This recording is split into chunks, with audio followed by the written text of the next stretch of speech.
The FDA is working on it right now. The advantage is that it has been prescribed for a totally different problem, but it has been prescribed for many years, and everybody knows the levels of the negatives and the positives. But I will say that I am a man that comes from a very positive school when it comes to, in particular, one of these drugs. And we'll see how it works out, Peter. I'm not saying it will, but I think that people may be surprised. By the way, that would be a game changer. But we're going to know very soon. But we have ordered millions of units. It's being ordered from Bayer, and there is another couple of companies also that do it. For clarity, Dr. Fauci said there is no magic drug for coronavirus right now, which you would agree. I guess on this issue, I think we only disagree a little bit. Sorry. I disagree.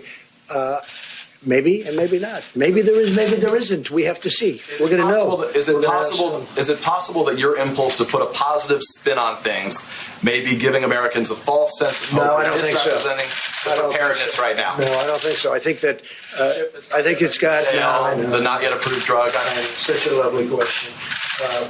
Look, it may work and it may not work.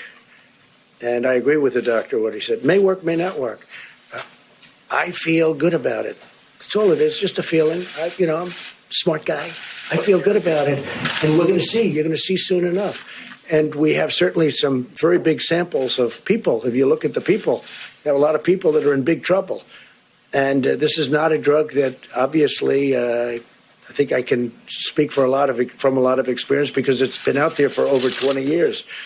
So it's not a drug that you have a huge amount of danger with. It's not like a brand new drug that's been just created that may have an unbelievable monumental effect, like kill you.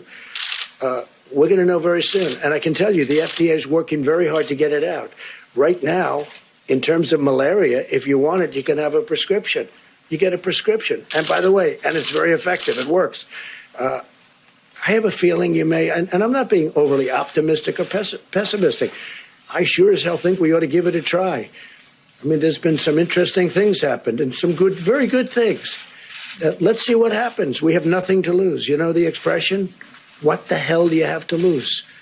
Okay? So what do you say to Americans who are nearly 200 dead? What do you say to Americans who are scared, though? I guess nearly 200 dead, 14,000 who are sick, millions, as you witnessed, who are scared right now. What do you say to Americans who are watching you right now who are scared?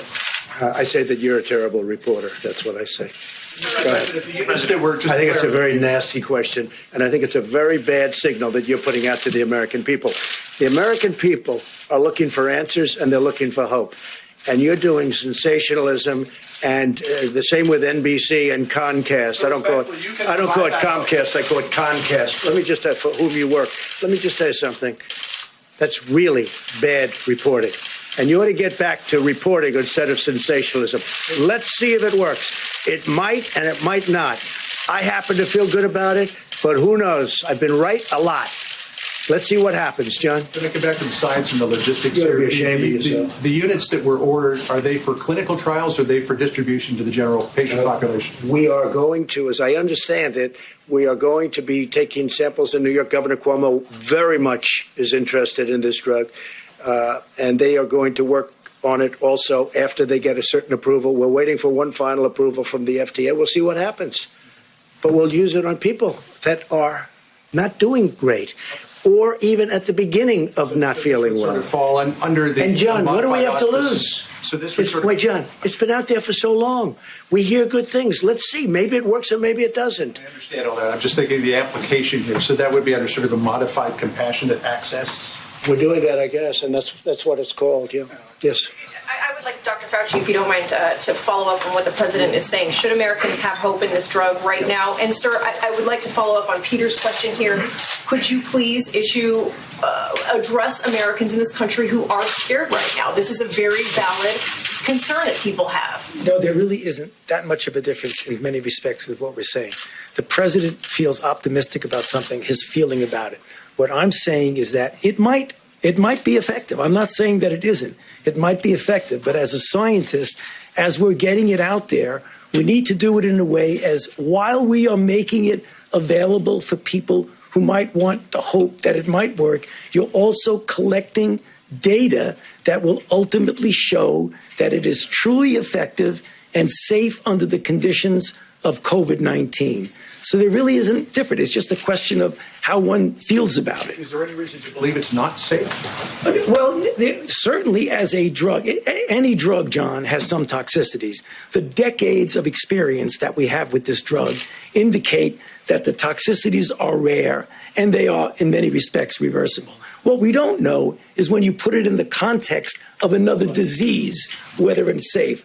Fundamentally, I think it probably is going to be safe. But I like to prove things first. So it really is a question of not a lot of difference. It's the hope that it will work versus proving that it will work. So I don't see big differences here. I agree.